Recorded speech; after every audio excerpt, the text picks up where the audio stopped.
Hello students, how are you? Welcome back to my YouTube channel Fiosis Point।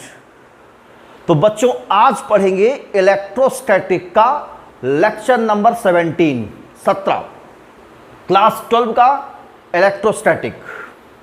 तो बच्चों पिछला video आप लोगों ने देखा था लेक्चर नंबर 16, उसमें मैंने लीनियर चार्ज डेंसिटी किसी इनफाइनाइटली वायर का दिया हो, वायर का, तो कैसे इलेक्ट्रिक फील्ड कैलकुलेट करते हैं ये हम डिस्कस किए थे।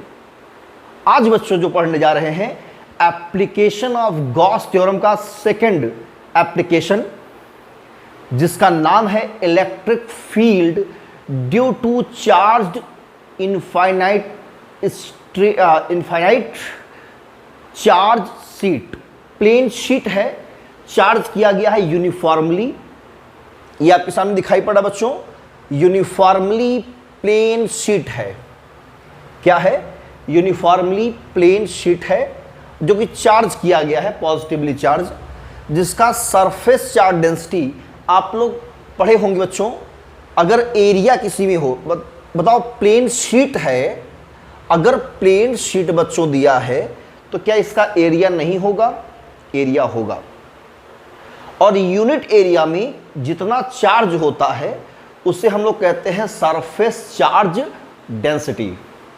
तो इसकी सरफेस चार्ज डेंसिटी सिग्मा दिया है बच्चों, जिसे हम लोग कहते हैं यूनिट एरिया में कितना चार्ज है। इस शीट के नियरेस्ट में, इसके नियरेस्ट में किसी भी पॉइंट पर बच्चों इलेक्ट्रिक फील्ड कैलकुलेट करनी है। सपोज दैट कि मैंने कहा यहां से प्लेट, इस शीट से, इस पॉइंट से आर डिस्टेंस यहां पर, इस पॉइंट पर इलेक्ट्रिक फील्ड बतानी है। तो कैसे कैलकुलेट करेंगे बच्चों, ये आप सोचिए कैसे कैलकुलेट करेंगे आप लोग। ये बोर्ड एग्जाम में बच्चों आ जाता है डिराइव करने के लिए, और कंपटीशन में इसके फार्मूले पर जो बेस्ड कॉन्सेप्चुअल क्वेश्चंस होते हैं वो दिया जाता है।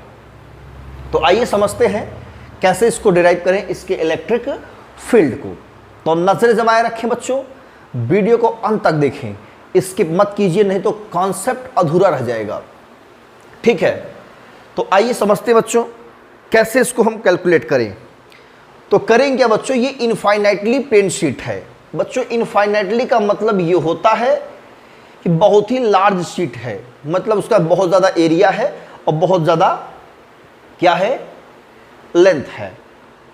तो वो जो लेंथ और एरिया है, इसके जो डिस्टेंस है जहाँ पे हम इलेक्ट्रिक फील्ड कैलकुलेट करने जा रहे हैं उसके नियरेस्ट में, उसके कंपैरिजन में बहुत ही ज़्यादा है, तो हम इसे इनफाइनाइटली मानते हैं। ठीक है ना। तो कैसे कैलकुलेट करेंगे इस शीट के कारण इलेक्ट्रिक फील्ड, आइए समझते हैं।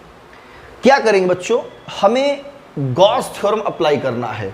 तो गॉस थ्योरम आप सबको पता है बच्चों, flux, electric flux phi E equal to, Gauss theorem के अकॉर्डिंग ये होता है बच्चों क्या, charge by epsilon naught. Equation number first, ये गॉस थ्योरम कहते हैं, मतलब गॉस साहब ने अपना ये रूल दिया है फ्लक्स। लेकिन ये जो चार्ज है ये नेट चार्ज है, क्यू नेट। ये नेट चार्ज वो चार्ज है जो किसी सरफेस के अंदर बच्चों क्लोज हो। यहां ऐसा आपको कोई सरफेस दिखाई नहीं पड़ रहा है। तो क्या करेंगे, क्या हम इस पूरे जो इस सरफेस पर चार्ज डिस्ट्रीब्यूट किया गया है, किसी हम सरफेस के अंदर बंद कर सकते हैं, इसको क्लोज कर सकते हैं? जरा सोचिए, क्या इस पूरे प्लेन शीट को, इनफाइनाइटली प्लेन शीट को किसी सरफेस के अंदर क्लोज कर सकते हैं इस इलेक्ट्रिक फील्ड कैलकुलेट करने के कारण, इलेक्ट्रिक फील्ड कैलकुलेट करने के लिए? अगर मान लो हम इसको बंद भी करना चाहें तो ये जो डिस्टेंस पर आप इलेक्ट्रिक फील्ड कैलकुलेट करना चाह रहे हो वो भी तो अंदर आ जाएगा उसी सरफेस के अंदर। तो कैसे कैलकुलेट करेंगे बच्चों? तो यहां पर क्या करेंगे, हम इसी शीट का एक छोटा सा पार्ट लेंगे, छोटा सा एरिया लेंगे। अब वो एरिया आप मेज़र कर सकते हो, कैलकुलेट कर सकते हो। अगर वो एरिया आपको मिल जाएगा तो वहां का चार्ज कितना होगा वो आप कैलकुलेट कर सकते हैं। तो मान लेते हैं बच्चों मेरे पास इस प्लेन शीट का ये छोटा सा एरिया है, इसका मैंने एरिया कहा, इस एरिया को मैंने नाम दिया एरिया ए। चलो थोड़ा सा ऊपर दे देते हैं, ये एरिया ए है, इसका एरिया कितना है ए है। अब इस एरिया में बहुत सारा चार्ज है, ढेर सारा चार्ज है, तो कोई पूछे चार्ज कितना होगा इस एरिया में बच्चों, तो यूनिट एरिया का जो चार्ज होता है वो सिग्मा होता है यूनिट एरिया का। तो ए एरिया क्या हो जाएगा सिग्मा इंटू ए। तो मतलब मैं कह सकता हूं यहां का जो नेट चार्ज होगा क्यू नेट, यहां का जो क्यू नेट होगा बच्चों वो हो जाएगा sigma into A. This is the equation number second. ये चार्ज का वैल्यू अगर हम यहां रख दें तो फ्लक्स हमारा कैलकुलेट हो जाता है गॉस थ्योरम से, फर्स्ट एंड सेकंड। तो फ्लक्स बच्चों आ जाएगा सिग्मा ए upon epsilon naught, equation number third. कोई प्रॉब्लम बच्चों यहां तक नहीं, होनी भी नहीं चाहिए, है ना। तो अब क्या करना चाहिए इसमें, हमने तो गॉस थ्योरम तो अप्लाई कर दिया है, लेकिन बच्चों हमको ये आर डिस्टेंस पर इलेक्ट्रिक फील्ड चाहिए। मान लो ये डिस्टेंस कितनी है, आर डिस्टेंस है, यहां पर हमको इलेक्ट्रिक फील्ड कैलकुलेट करनी है। इस साइड पूछ लिया जाए या इस साइड पूछ लिया जाए, तो बच्चों कैसे कैलकुलेट करेंगे आप लोग। तो फ्लक्स, पहले तो गॉस थ्योरम से फ्लक्स निकाल लिए, अब हमको इलेक्ट्रिक फील्ड ऐसा फ्लक्स की वैल्यू ऐसा कुछ कैलकुलेट कीजिए जिसमें इलेक्ट्रिक फील्ड का टर्म्स आ जाए। तो कैसे कैलकुलेट करेंगे हम, वो है जनरली तरीका, electric field equal to flux is equal to electric field into area vector, है ना, ई ए कॉस थीटा, ऐसा कुछ पढ़ा है आप लोगों ने। तो क्या करिए, इस सरफेस को पहले इस चार्ज को, जो ये हाँ ए एरिया में जो चार्ज है सिग्मा ए चार्ज, इसको ऐसे सरफेस में क्लोज करिए जिससे फ्लक्स निकल सके। तो क्या कर सकते हैं, यहां से हम एक क्लोज सरफेस ऐसे इमेजिन कर सकते हैं, ऐसे पूरा बंद हुआ ऐसे, ठीक है, एक सिलेंडर टाइप का। ऐसे ही उस पार जब एक सिलेंडर और इमेजिन कर देंगे तो पूरी तरह से ये बंद हो जाएगा। अगर सिर्फ हम एक ही तरफ सिलेंडर ले लें, ऐसे एक तरफ, सिंगल तरफ एक लाइन, तो उस साइड वाला ये पोर्शन क्या रहेगा, एनक्लोज्ड नहीं हो पाएगा। तो इस पूरे एरिया को एनक्लोज करने के लिए हमको इस तरह भी सिलेंडर लेना पड़ेगा, इमेजिनरी गॉसियन सरफेस। यहां पे क्या करना पड़ेगा, एक क्लोज सरफेस लेना पड़ेगा इस साइड, और उतना ही उस साइड हमको क्लोज सरफेस लेना पड़ेगा, तभी उस सरफेस के अंदर क्या होगा, ये बंद हो पाएगा ये चार्ज। तो क्या करेंगे हम, एक इमेजिनरी सिलेंडर का इमेजिन करेंगे। जैसे यहां से आर डिस्टेंस आप जा रहे हो, वैसे ही यहां से भी आप क्या करेंगे, मान लीजिए सेंटर है इसका यहां से, तो ऐसे आर डिस्टेंस आप इधर भी आइए, यहां पे यो भी डिस्टेंस आर है, ये भी आर है। तो क्या करिए, यहां से यहां आप ऐसे एक आर पर बिल्कुल यहां से ऐसे इमेजिनरी सिलेंडर का इमेजिन कर डालिए, जो बिल्कुल आर पार कर रहा हो, इसको इमेजिनरी सिलेंडर, है ना। देखिए ये प्लेन शीट के आर पार एक सिलेंडर है। अब ये सिलेंडर इधर से बंद है, इधर से बंद है। इमेजिन करो, जस्ट एज इमेजिन करो कि ये जो हमारा डिस्क है, जो भी समझिए, इस सीट का छोटा सा पार्ट डिस्क हमने ले लिया है, समझ लीजिए सर्कल में, इसका एरिया ए है, तो ये भी एरिया कितना हो जाएगा, ए। सिलेंडर वही है तो इसका भी एरिया ए, इसका भी एरिया ए। अब इस सिलेंडर के अंदर ये चार्ज, जो भी चार्ज है यहाँ एरिया में, वो क्लोज्ड हो गया, बंद हो गया है। अब फ्लक्स इधर भी निकलेगा, इधर भी फ्लक्स जाएगा, इधर चारों तरफ फ्लक्स, इलेक्ट्रिक फील्ड होगी। अभी कैलकुलेशन में चेक करेंगे कि इधर से फ्लक्स पास होगा और किधर से नहीं पास होगा। तो फ्लक्स पास होगा मतलब इसके सराउंडिंग फील्ड होगी, आर डिस्टेंस फील्ड हमको निकालनी है, इधर भी फील्ड वही निकालनी है ना। तो फील्ड यहाँ पर यहाँ पर सेम डिस्टेंस है, आप पहले ही पढ़ चुके हो, डिस्टेंस सेम है तो इलेक्ट्रिक फील्ड सेम होगी। तो मैं बात करूँ जरा इस पॉइंट की, तो यहाँ पर इलेक्ट्रिक फील्ड अगर मैं कहूँ वेक्टर ई है तो उतना ही इलेक्ट्रिक फील्ड इस डायरेक्शन में होगा, क्योंकि दोनों की डिस्टेंस सेम है, आर ये भी है डिस्टेंस। बात करें बच्चों यहाँ इस वाले एरिया का एरिया वेक्टर, तो एरिया वेक्टर भी इसी डायरेक्शन में होगा, वेक्टर ए सेम डायरेक्शन में होगा। इसका भी एरिया वेक्टर बच्चों इधर ही होगा, सेम डायरेक्शन में एरिया वेक्टर। और कर्व्ड वाले बात करें बच्चों, अगर मैं कर्व बात करूं यहां पर, तो यहां के लिए एरिया वेक्टर इस डायरेक्शन में होगा। मान लो छोटा सा आपका पोर्शन का एरिया है, तो यहां कर्व्ड वाले का भी एरिया वेक्टर किधर होगा, इस डायरेक्शन होगा। इस पॉइंट पर इलेक्ट्रिक फील्ड अगर बात करते हैं तो इलेक्ट्रिक फील्ड बच्चों इस डायरेक्शन में होगी इलेक्ट्रिक फील्ड, मतलब यहां 90 डिग्री। अगर इसको मैं एरिया स्मॉल कहता हूं तो डीए वेक्टर कह सकते हैं। तो टोटल फ्लक्स कितना होगा, इससे कितना फ्लक्स पास हो रहा है, इससे कितना फ्लक्स पास कर रहा है, और इस पूरे कर्व से कितना पास कर रहा है। तो कर्व का निकालने के लिए छोटे छोटे डीए का जो है आप फ्लक्स निकाल करके सबको ऐड कर दीजिए, तो टोटल फ्लक्स कैलकुलेट हो जाएगा। तो टोटल फ्लक्स कितना हो जाएगा, फाई ई टोटल फ्लक्स। अब आप देख के समझ सकते हैं बच्चों, फाई ई ये एरिया वेक्टर और इलेक्ट्रिक फील्ड यहाँ पर 90 डिग्री है। आई होप कि जितने भी छोटे छोटे पार्ट अगर हम कर्व्ड वाले पर लेते हैं, कर्व्ड सरफेस पर छोटे छोटे पार्ट, उनका एरिया वेक्टर और इलेक्ट्रिक फील्ड दोनों ही परपेंडिकुलर होंगे। तो क्या परपेंडिकुलर वाले केस में बच्चों फ्लक्स पास करता है, हाँ या नहीं, जवाब दीजिए। क्या परपेंडिकुलर केस में फ्लक्स पास करेगा, तो कहोगे flux zero, cos 90 degree zero, overall flux zero. तो कर्व से फ्लक्स पास होने का कोई सवाल ही नहीं होता। तो फ्लक्स कहाँ से पास करेगा बच्चों, जहाँ पे सेम डायरेक्शन में है। तो ई A cos 0 degree, E A cos 0 degree, यही दोनों फ्लक्स हम ऐड कर देंगे। तो ई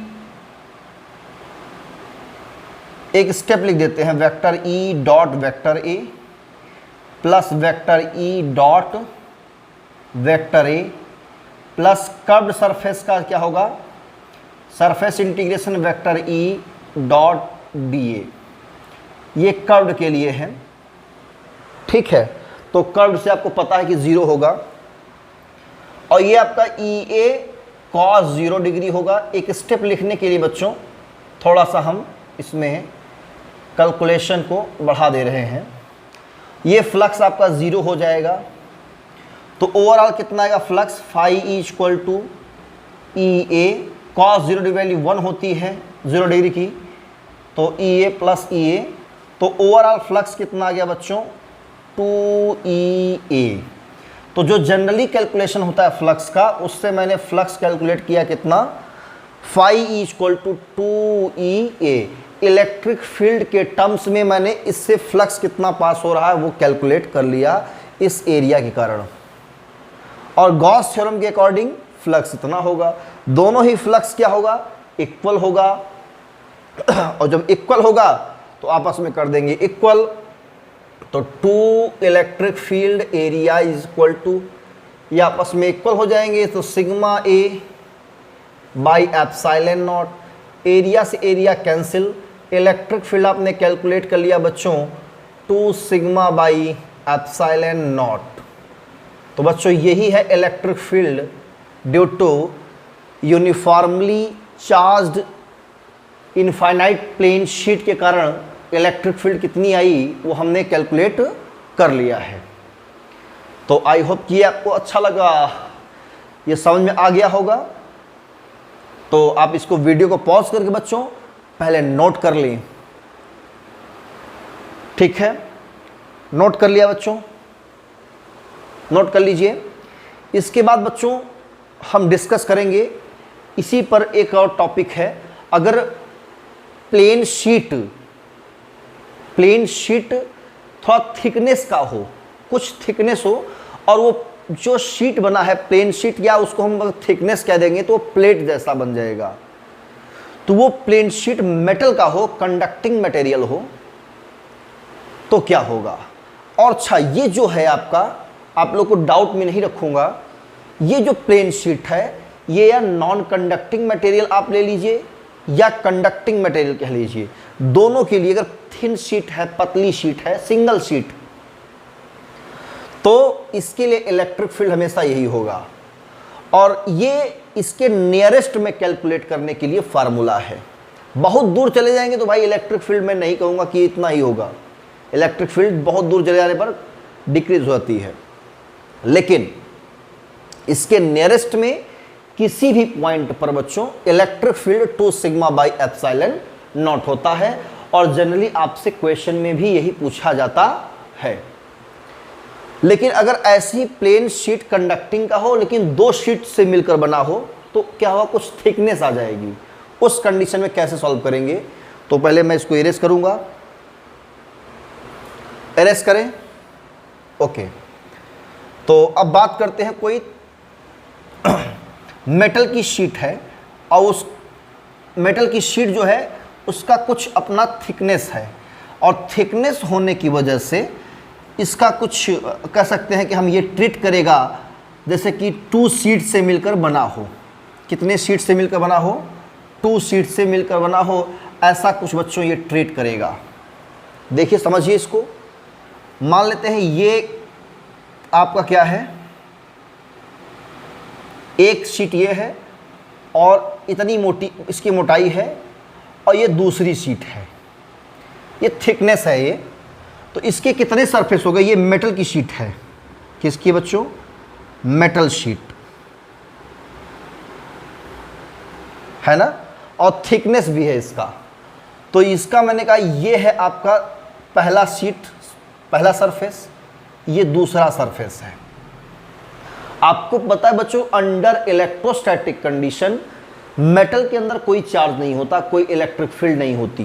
तो यहाँ पे कोई इलेक्ट्रिक फील्ड नहीं होगा, कोई चार्ज नहीं होगा।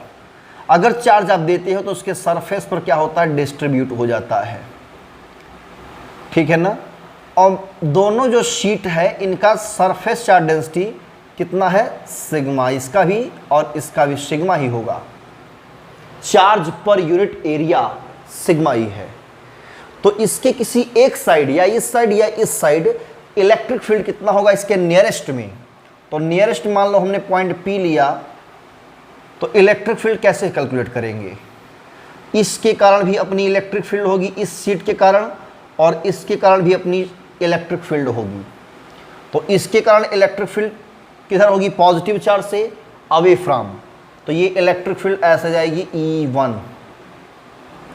इसके कारण electric field E2 away from E2। तो जो बच्चों नेट इलेक्ट्रिक फील्ड होगा दोनों का रिजल्टेंट निकालने पर मिलेगा। और रिजल्टेंट कैसे निकालेंगे, सेम डायरेक्शन के लिए बच्चों नेट इलेक्ट्रिक फील्ड क्या होगा, E1 plus E2, E1 plus E2, ये सिग्मा बाई 2 एप्सिलॉन नॉट हो जाएगा, ये भी सिग्मा बाई 2 एप्सिलॉन नॉट, दोनों जोड़ देंगे तो 2 सिग्मा बाई 2 एप्सिलॉन नॉट, ये कैंसिल आउट कर देंगे, इलेक्ट्रिक फील्ड आ जाएगी sigma by 2 epsilon not. Clear है बच्चों, इलेक्ट्रिक फील्ड आ जाएगी E equal to sigma by epsilon not, जब किसका हो, मेटल का हो और कुछ थिकनेस हो, तो नियरेस्ट में electric field E equal to sigma by epsilon not. वैसे पतले शीट के लिए जनरली हम लोग यूज करते हैं, क्या है ये, उल्टा लिख दिए थे यहाँ पे बच्चों, सॉरी मिस्टेक से, सिग्मा बाई 2 एप्सिलॉन नॉट यहाँ पे फार्मूला होगा, ठीक है ना।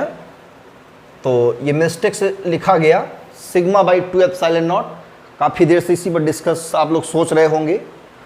तो sigma by 2 epsilon not generally हम लोग यूज़ करेंगे, और इसी का यूज़ करके हम क्या करेंगे, कैलकुलेशन करेंगे डिफरेंट टाइप्स का। तो आइए इसी पर क्वेश्चन करते हैं।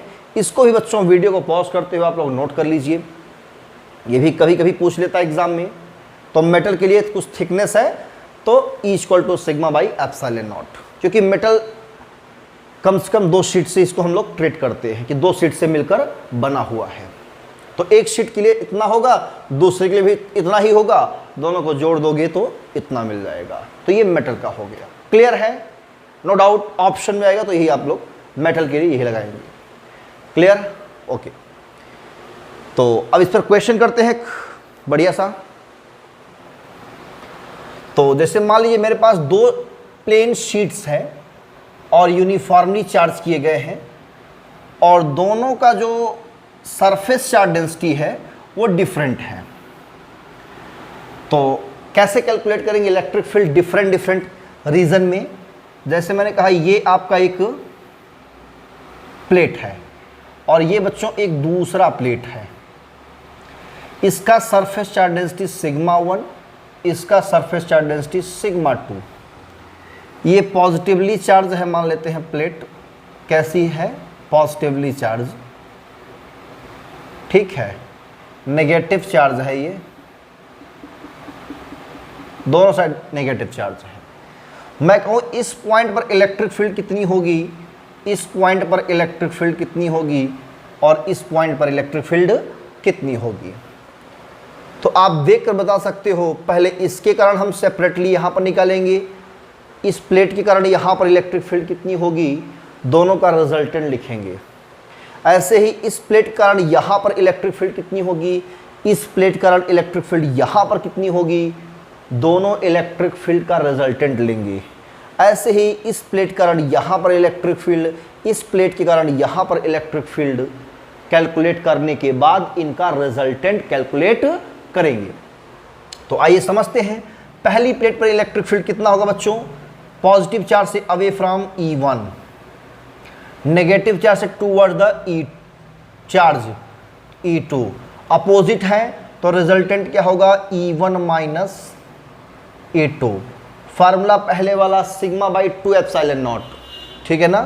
तो यहाँ इसके लिए surface charge density sigma 1 by 2 epsilon not minus sigma 2 by 2 epsilon not.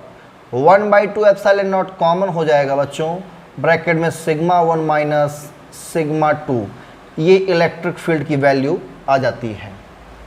Point B पर बात करें, पॉजिटिव चार्ज से away E1, two negative charge के लिए टूवर्ड द चार्ज E2। भाई नेगेटिव चार्ज है तो इधर ही डायरेक्शन होगा ना इलेक्ट्रिक फील्ड की, पॉजिटिव चार्ज से इससे दूर भागेगी। तो फाइनली क्या मिला, दोनों सेम डायरेक्शन में हो गए। तो इसका resultant E equal to E1 plus E2 आ जाएगा इस केस में।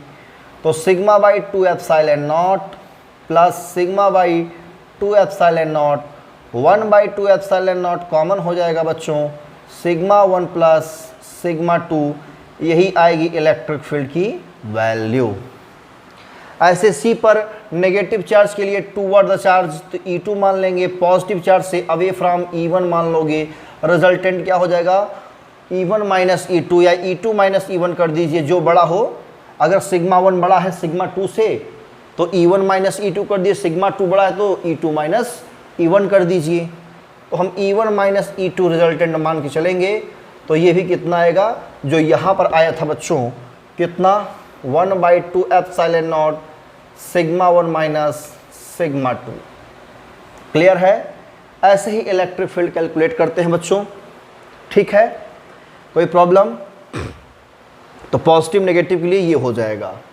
सरफेस चार्ज डेंसिटी का सिग्मा 1 सिग्मा 2 आपस में इक्वल हो, if sigma 1 equal to sigma 2 हो तो सिग्मा ये कैंसिल हो जाएगा, इलेक्ट्रिक फील्ड 0 यहाँ पे हो जाएगी। यहाँ भी अगर सिग्मा 1 सिग्मा 2 बराबर हों तो इलेक्ट्रिक फील्ड 0 हो जाएगी, ठीक है।